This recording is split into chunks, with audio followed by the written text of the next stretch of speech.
Serafina? Playing dress up? Where'd you steal those clothes? Leave me alone, Jason. Jason kicked her hard enough to send her stumbling backward, his new girlfriend laughing while shoppers pretended not to see. The last thing Serafina expected was to end up pressed against a Mafia boss who looked at her like she was oxygen and he was drowning. Kang Min-ho's arm was an iron band around her waist, his expensive suit doing nothing to hide the gun she could feel holstered at his side. And when he spoke, low, accented, deadly, it wasn't to ask if she was okay. "Who is he to you?" 3 words that somehow sounded like a death sentence, and Serafina realized her ex-boyfriend had just kicked her into the arms of the most dangerous man in Los Angeles. Merry Christmas, family. I wish you a prosperous 2026. Please like, comment, and subscribe, as this is the best Christmas gift you could give this channel. Except Min-ho wasn't just any dangerous man, he was her husband. Jason had no idea. How could he? The last time he'd seen Serafina Cole, she'd been begging him not to kick her out of their apartment, tears streaming down her face as he'd called her pathetic, worthless, not good enough for where he was going. That had been 8 months ago, when he'd left her with nothing but a garbage bag of clothes and a broken heart. He certainly didn't know that 2 weeks after he'd abandoned her, Serafina had stumbled into a coffee shop at 2 a.m., desperate for warmth because her shelter bed had been taken. He didn't know about the Korean man in the corner booth who'd watched her count coins for a small coffee, then quietly paid for her meal when she wasn't looking. He definitely didn't know that man was Kang Min-ho, and that Min-ho had been instantly, irrevocably captivated by the exhausted woman with sad eyes who'd thanked the barista so graciously, despite having nothing. 8 months earlier. Min-ho had followed her that night, not to harm her, but because something about Serafina had reached into his chest and squeezed. He'd watched her return to the shelter, watched her give half her meal to another homeless woman, watched her fall asleep on a bench because the shelter was full. By morning, he'd made a decision that would change both their lives. "Miss," he'd said, approaching carefully so as not to frighten her, "I have a proposition." Serafina had looked up at him with wary eyes, already preparing to refuse whatever he wanted. Men didn't approach homeless women with good intentions. "I own a hotel. I need someone to manage the guest relations department. The job comes with an apartment, a salary, and benefits. You start today if you want it." She'd stared at him like he was insane. "You don't even know me." "I know enough. You're kind when you have no reason to be. You're gracious when life has been cruel. That's what I need in someone who'll represent my business." He'd handed her a card. "The offer stands for 24 hours. After that, it goes to someone else." Serafina had taken the job. Within a week, she'd proven herself invaluable, handling difficult guests with grace, solving problems creatively, bringing a warmth to the hotel that increased positive reviews by 30%. Within a month, Min-ho had fallen completely, desperately in love with her. Within 3 months, he'd asked her to marry him, and Serafina, who'd seen the man behind the Mafia boss, who'd felt safe for the first time in years, who'd fallen just as hard, had said yes. They'd married quietly, just the two of them and a judge, because Min-ho's world was dangerous and Serafina's past was painful. No announcements, no public displays, just 2 damaged people choosing each other. Present day, now, 5 months into their marriage, Serafina had gone to the mall to pick up a gift for Min-ho's birthday. She'd insisted on going alone despite his protests, wanting to surprise him. He'd reluctantly agreed, but had Jae-won follow her at a distance. She hadn't expected to run into Jason, and she definitely hadn't expected him to kick her. "Serafina!" Jason had sneered when he'd spotted her near the fountain. "Damn, you're still in LA. Thought you'd have crawled back to whatever homeless shelter would take you." His new girlfriend, blonde, thin, dripping with designer labels, had giggled. Serafina had tried to walk away. She had nothing to say to this man who'd destroyed her. But Jason had grabbed her arm. "Don't walk away from me. You owe me money, remember?" That last electric bill you never paid. I was homeless, Jason, because of you. Not my problem you couldn't take care of yourself. He'd shoved her, and when she'd stumbled, he'd kicked her, his expensive shoe connecting with her ribs hard enough to send her falling backward toward the fountain. Then Minho's arms had caught her. Serafina felt her husband's body go rigid behind her, felt the lethal stillness that meant Minho was seconds from violence.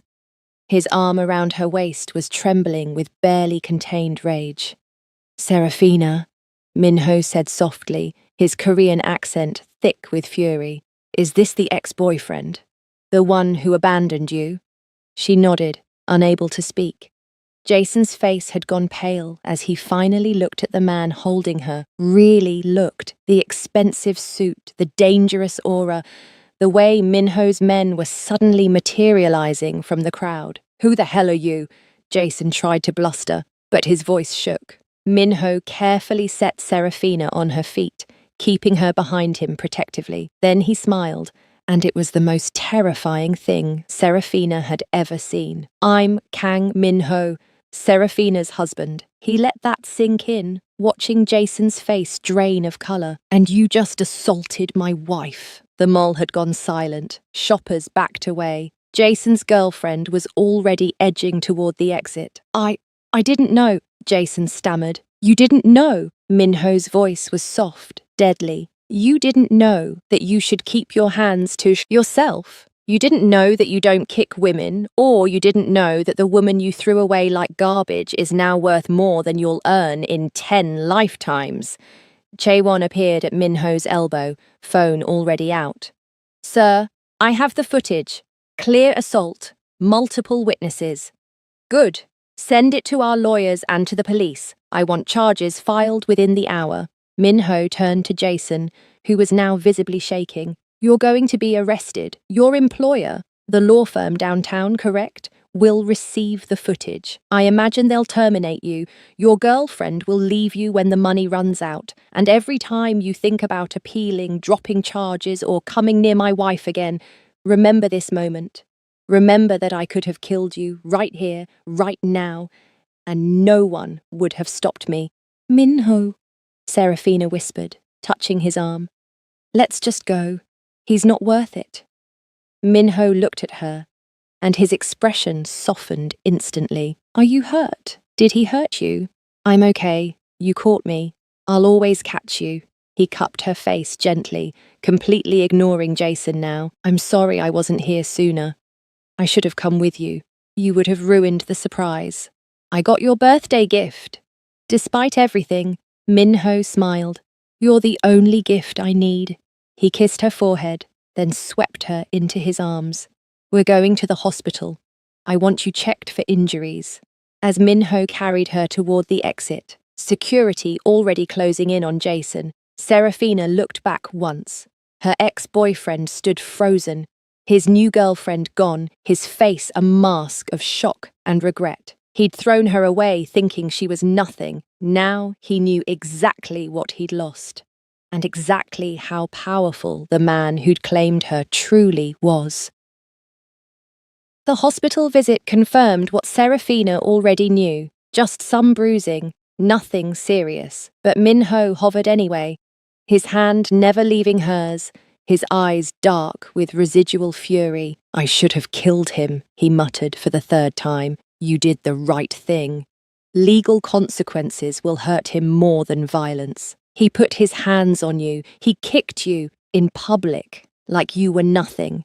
Minho's jaw clenched. "Do you know what it took for me not to put a bullet in him right there?" Serafina squeezed his hand. "I know, but you didn't, because you're better than that, better than him."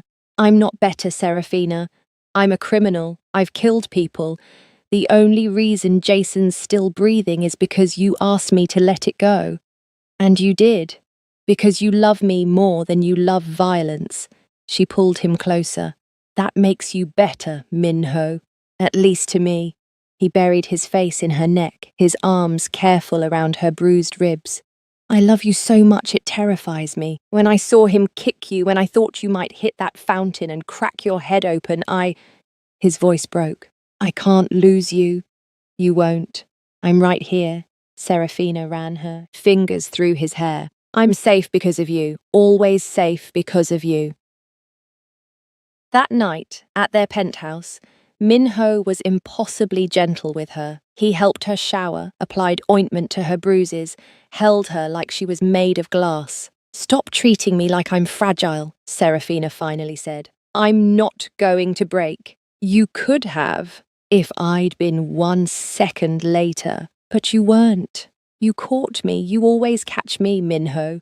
She straddled his lap on the couch, forcing him to look at her. I trust you, completely. Do you trust that I'm okay? His hands settled on her hips, possessive even in his worry. I trust you. I just don't trust the world not to hurt you. Then keep protecting me the way you do. But don't treat me like I'm broken. She kissed him softly.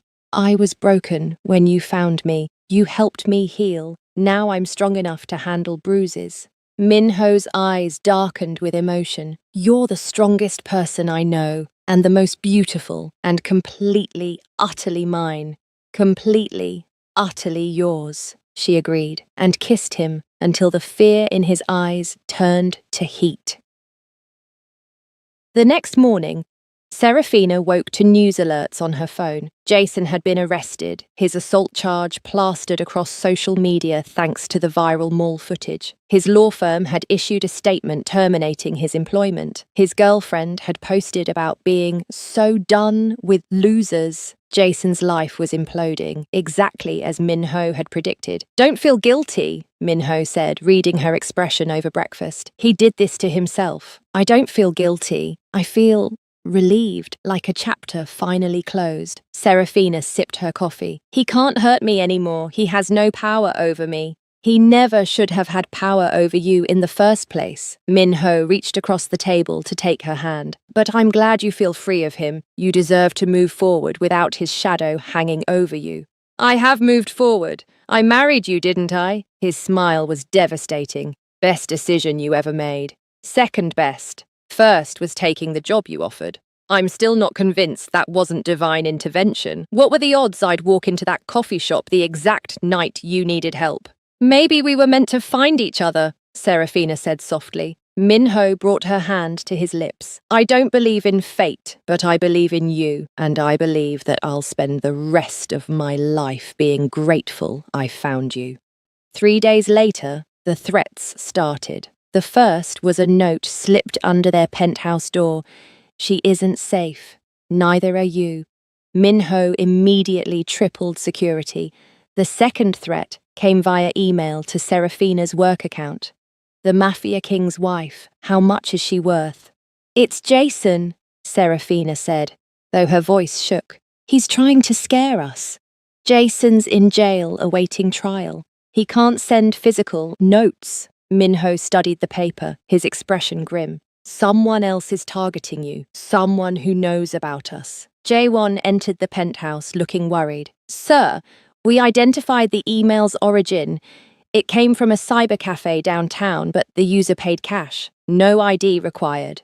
Pull the security footage from the cafe. I want to know who sent this. Within hours, they had an answer. The person who'd sent the email wasn't Jason. It was someone far more dangerous. Dmitry Volkov, a rival mafia boss who'd been trying to take over Minho's territory for years. He's using you to get to me, Minho said, his voice tight. Volkov knows the easiest way to destroy me is through you. So what do? We make you untouchable. Minho pulled out his phone, making rapid-fire calls in Korean. I'm calling in every favor, activating every resource. Volkov wants a war. He'll get one. The next week was tense. Serafina had bodyguards everywhere, at work, at home, even in the bathroom. Minho barely slept, coordinating security measures and hunting for Volkov's location. This isn't sustainable, Serafina said one night, watching Minho review security footage at 3 a.m. You're exhausting yourself. I can sleep when you're safe. Minho, look at me. She waited until he met her eyes. I know you're trying to protect me. I love you for it. But you can't protect me if you collapse from exhaustion. I won't collapse.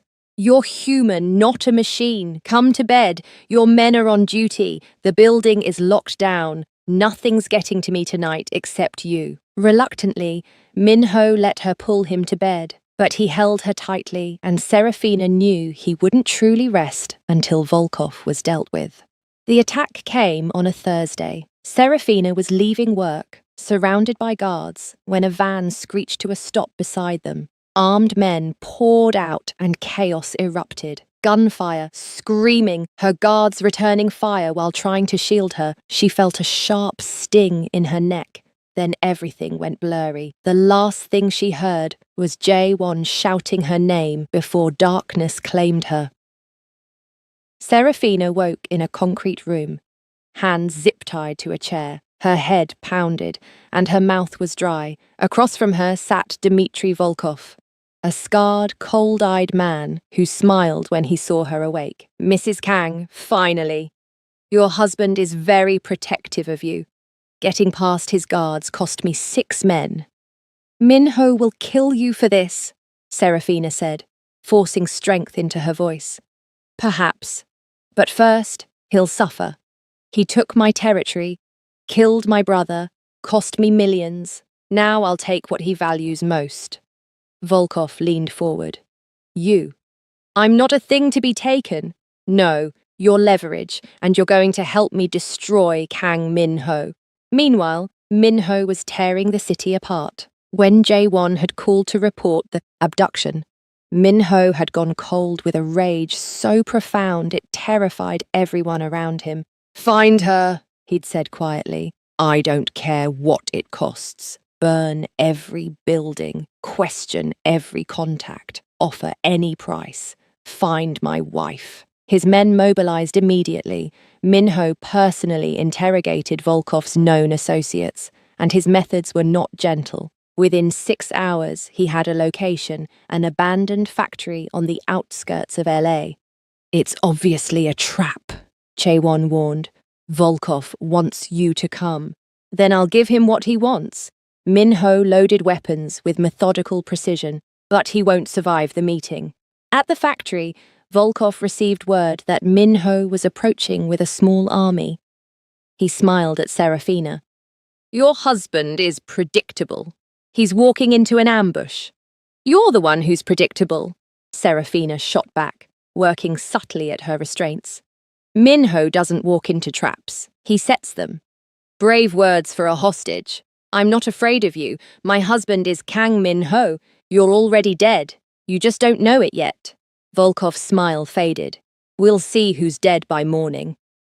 Xian Minho's assault on the factory was surgical. Snipers took out Volkov's perimeter guards silently. Tactical teams breached from multiple entry points, and Minho himself walked through the front door like an avenging angel, cutting down anyone who stood between him and Serafina. He found her in the basement, still tied to the chair but unharmed. The relief that flooded him was almost painful. Minho! Serafina's eyes lit up when she saw him. I'm here, sweetheart. I've got you. He cut her restraints, pulling her into his arms. Did they hurt you?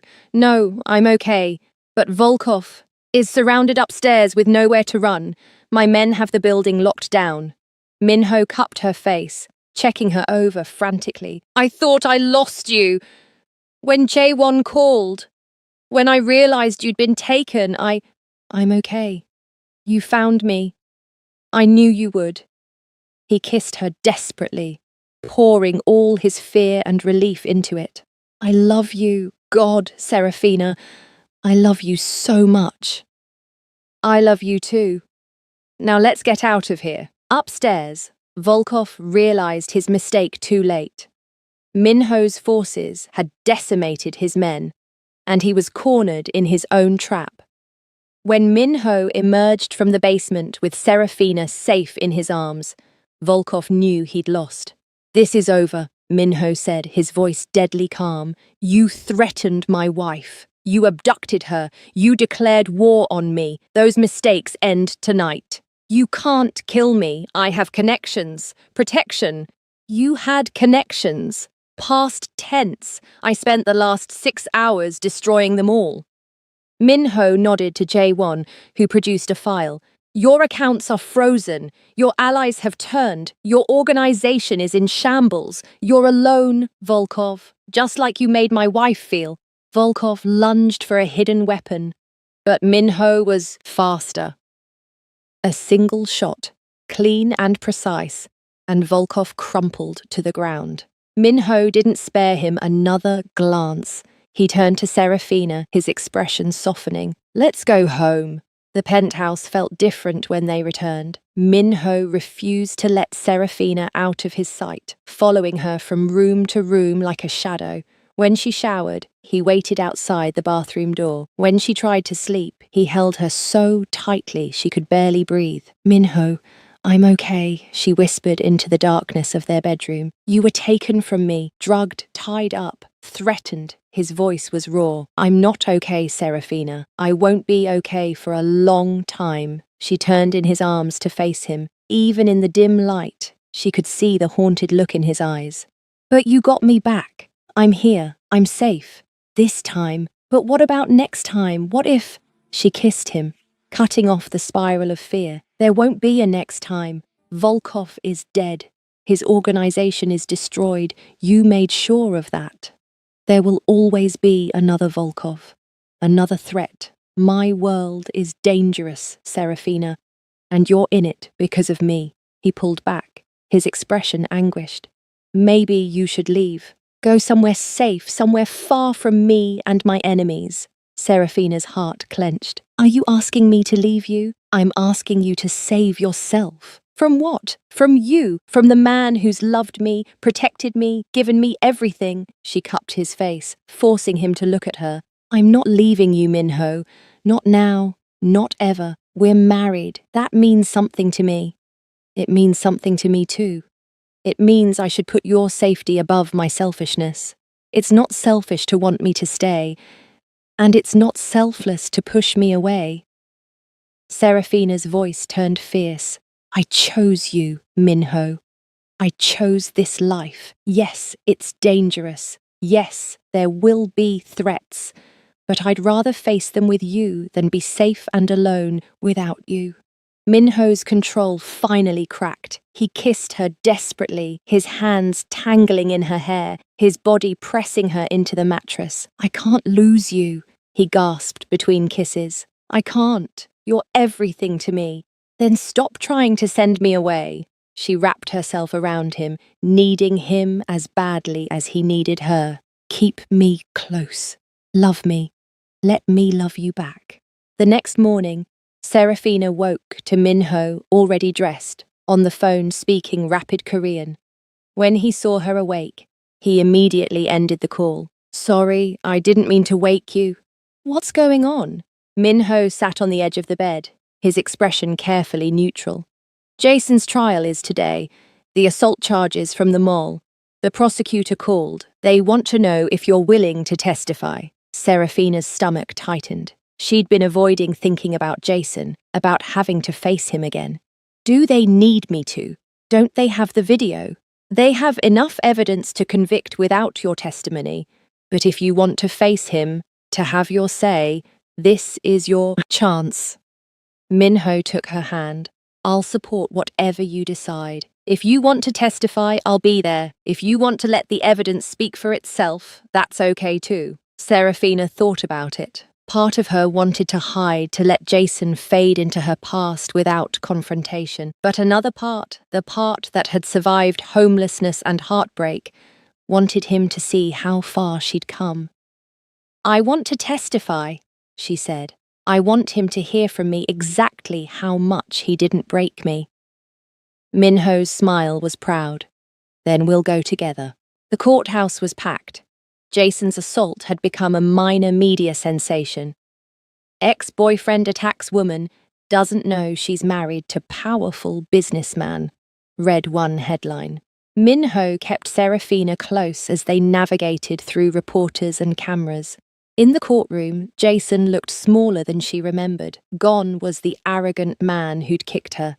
In his place sat someone defeated, his expensive suit rumpled, his expression hollow. When Serafina took the stand, she felt Minho's eyes on her, grounding her. The prosecutor asked her to describe what happened at the mall. "I was shopping when I ran into my ex-boyfriend, Jason," she began, her voice steady. "He made cruel comments about my past, about a time when I was homeless after he abandoned me. When I tried to leave, he grabbed me. Then he kicked me hard enough to send me falling backward. And what happened next? My husband caught me before I hit the fountain. He protected me just like he always does." The prosecutor nodded. "Can you describe the emotional impact of this assault?" Serafina looked directly at Jason. "For a moment, when he kicked me, I felt like I was back in that place where he'd left me, worthless, powerless, alone. But then I realized something. I'm not that person anymore. I'm not powerless. I'm not alone. And I'm definitely not worthless." She turned back to the prosecutor. "Jason thought he could hurt me one more time, but all he did was prove that I'm stronger than he ever gave me credit for." The defense attorney tried to discredit her, suggesting she was exaggerating because of her husband's influence. But the video footage spoke for itself. The jury deliberated for less than 2 hours before returning a guilty verdict. As they led Jason away, he looked at Serafina one last time.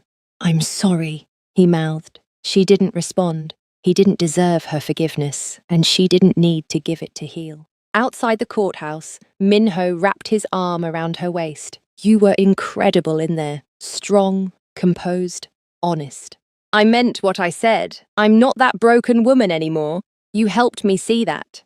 You were never broken, sweetheart, just bent, and you straightened yourself out long before I came along." He kissed her temple. "I'm just grateful I get to walk beside you now." If you're already hooked on Serafina and Minho's story, do me a huge favor, hit that like button and drop a comment telling me what you think so far. Your support keeps these stories coming, and I read every single comment. Subscribe if you want more addictive dark romance that'll have you binge watching all night. 2 weeks later, Serafina started feeling off. She was tired constantly, nauseous in the mornings, and her emotions were all over the place. At first, she blamed it on stress from the trial and the kidnapping. Then she missed her period. She took the pregnancy test in the hotel bathroom during her lunch break, not wanting to get Minho's hopes up until she was sure. When the 2 pink lines appeared, her hands started shaking. She was pregnant. She and Minho had talked about children, but always in the abstract. Someday, when things were safer, when life was calmer. But life with Minho would never be completely calm, and Serafina realized she didn't want to wait for a perfect moment that might never come. Still, fear crept in. What if Minho thought it was too soon? What if he was still traumatized from her kidnapping and saw a baby as another vulnerability, another target for his enemies? She decided to wait to tell him, just a few days until she figured out the right way to share the news. But Minho knew something was wrong. He noticed everything, the way she pushed away her morning coffee, the fatigue that made her fall asleep on the couch at 8 p.m., the way she avoided his eyes when he asked if she was okay. "Serafina, talk to me," he said one evening, turning off the TV she'd been staring at without really watching.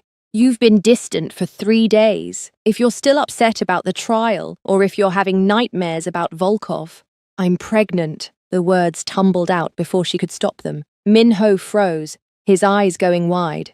"What?" "I'm pregnant. About 6 weeks, I think. I took a test and it was positive, and I was going to tell you differently, more romantically, but you looked so worried and I couldn't." Minho kissed her, cutting off her rambling. It was a kiss full of joy and wonder and overwhelming love. When he pulled back, his eyes were suspiciously bright. "We're having a baby." His voice cracked on the last word. "We're having a baby," she confirmed, tears streaming down her face. "I know it's fast, and your world is dangerous. And maybe this isn't the right time.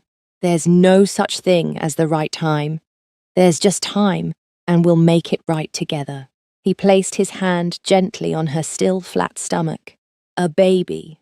Our baby. Serafina, this is—" He couldn't finish, overcome with emotion. She'd never seen Minho cry, but watching him kneel before her, his forehead pressed to her stomach, his shoulders shaking with silent sobs of happiness, Serafina fell in love with him all over again. "I'm going to be a father," he whispered against her stomach. "I'm going to protect both of you. I'm going to be the father I never had. I'm going to—" "You're going to be amazing," Serafina said, running her fingers through his hair. "Our baby is so lucky to have you." Minho looked up at her, his face wet with tears but blazing with determination. "Marry me again. We're already married." "I know, but the first time was just us and a judge. This time I want the world to know. I want a ceremony, witnesses, vows where I promise to love you and our child forever." He stood, pulling her into his arms. "Let me give you the wedding you deserve, Serafina. Let me show everyone that you're mine and I'm yours and we're a family." How could she say no to that? "Yes," she whispered. "Let's do it right this time."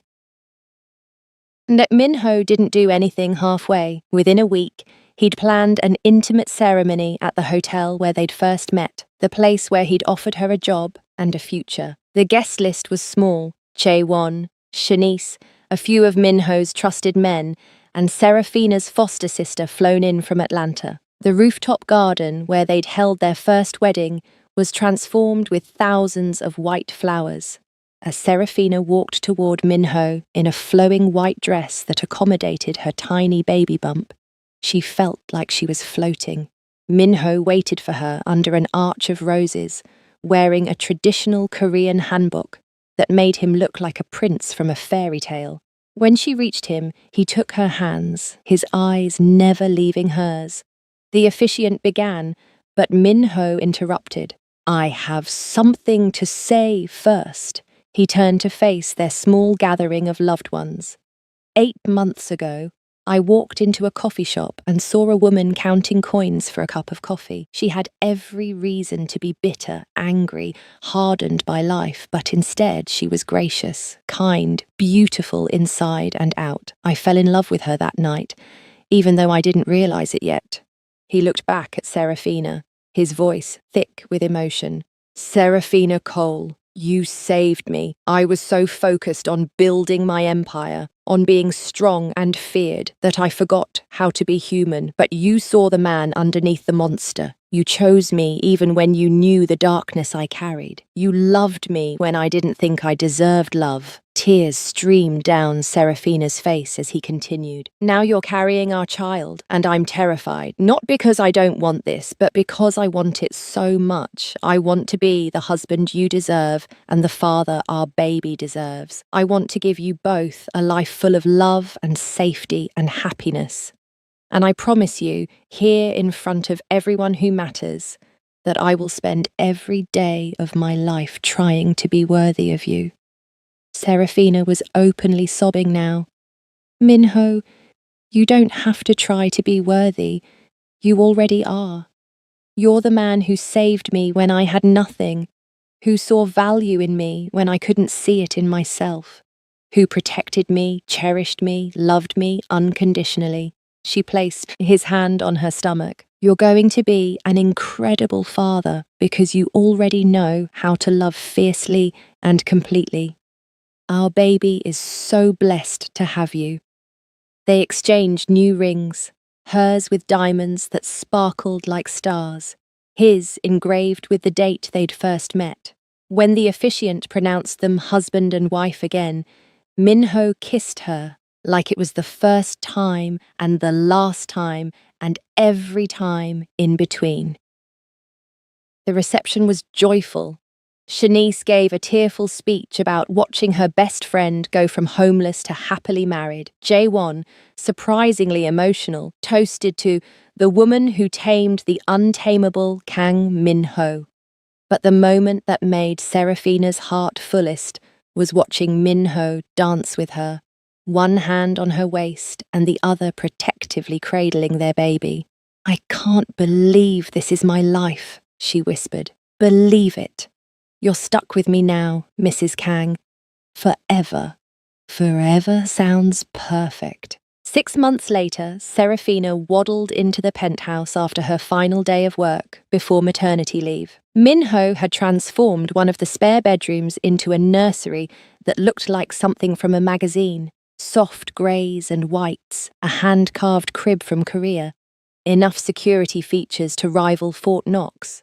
I may have gone overboard, he admitted, showing her the baby monitor system that included motion sensors, temperature controls, and cameras with night vision. You think? Serafina laughed, then gasped as a sharp pain hit her stomach. Minho was at her side instantly. What's wrong? I think. That might have been a contraction. His face went pale. A contraction? But you're not due for another 2 weeks. Babies don't always follow schedules.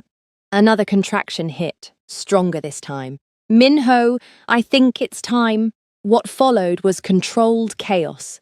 Minho grabbed the hospital bag they'd packed weeks ago, called ahead to the hospital, and had Jaewon bring the car around, all while trying not to panic. Serafina would have found it funny if she wasn't focused on breathing through contractions.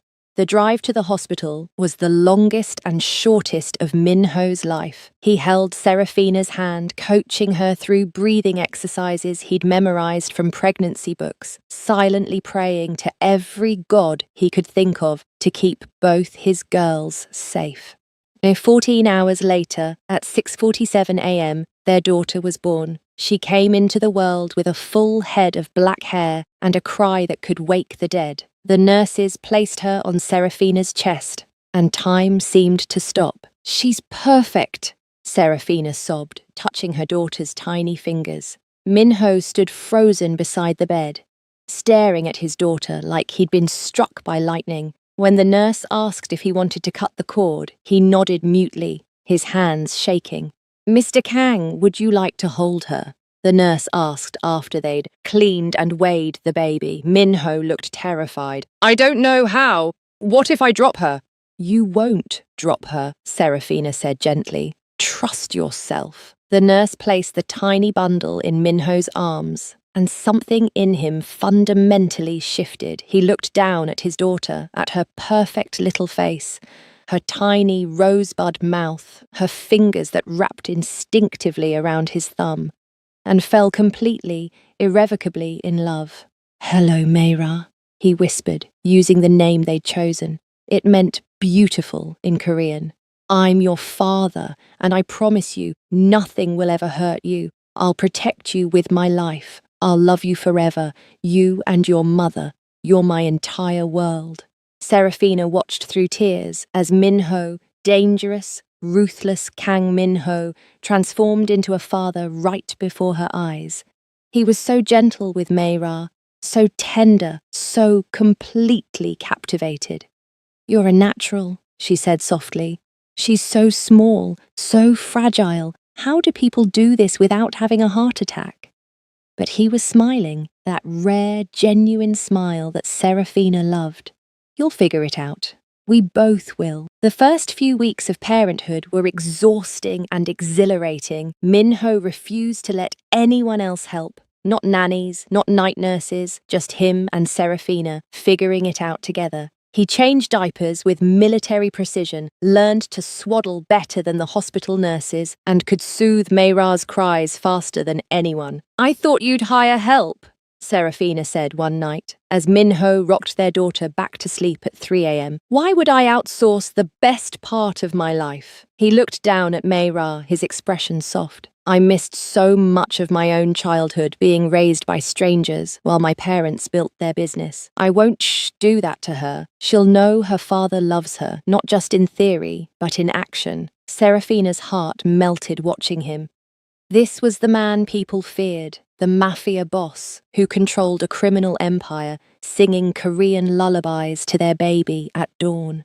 3 months after Mayra's birth, Serafina found Minho in the nursery at midnight, not because the baby was crying, but because he was watching her sleep. You do this every night, she said softly, wrapping her arms around him from behind. I can't help it. Sometimes I just need to see her, to make sure she's real and safe and ours.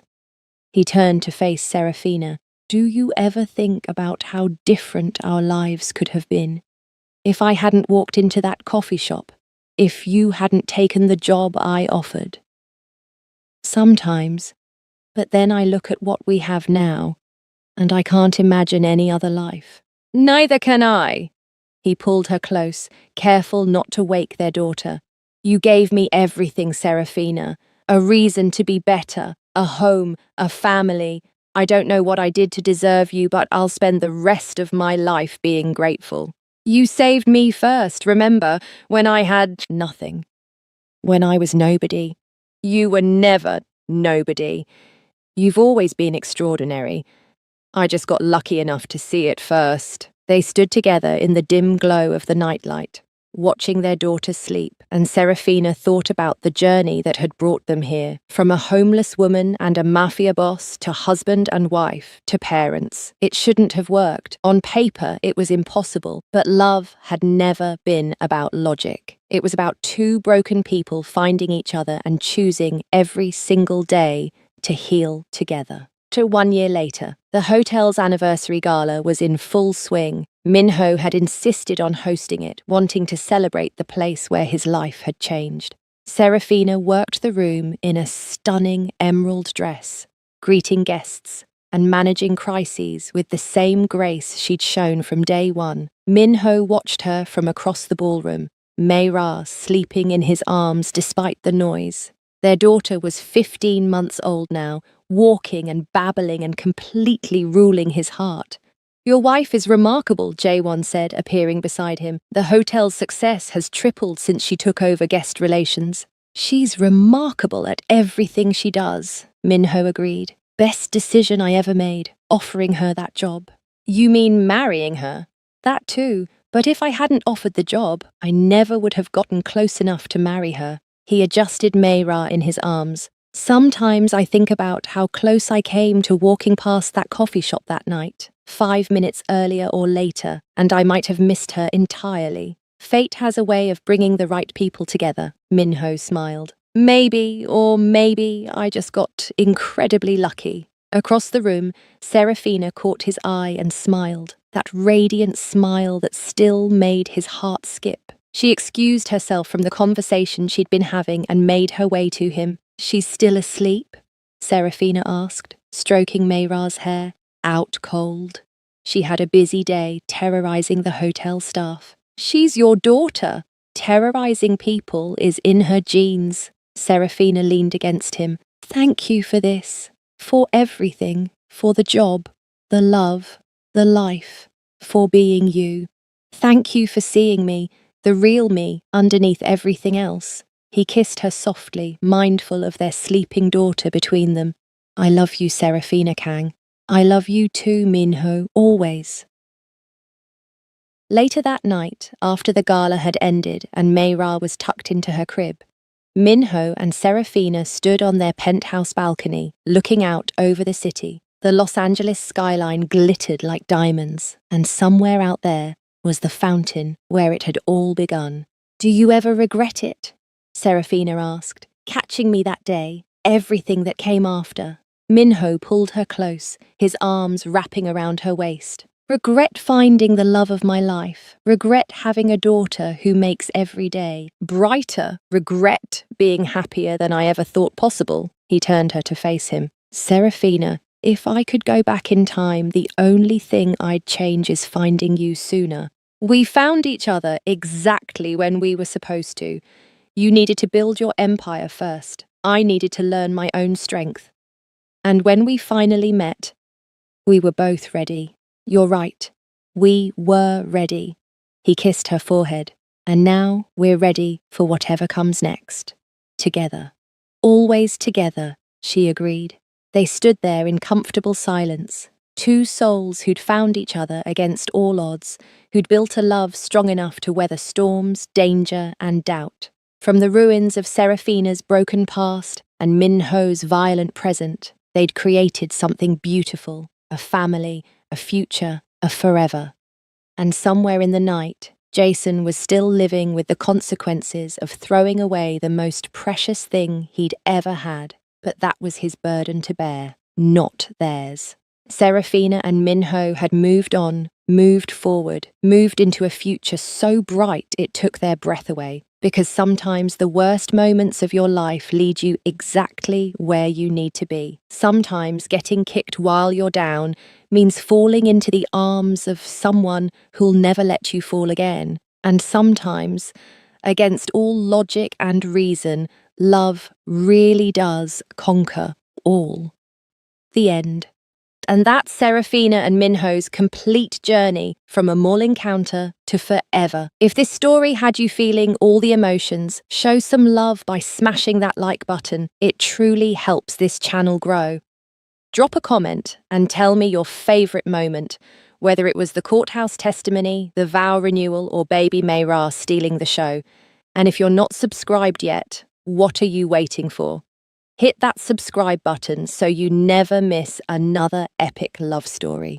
You're not just a viewer, you're part of this family, and I appreciate every single one of you. See you in the next story.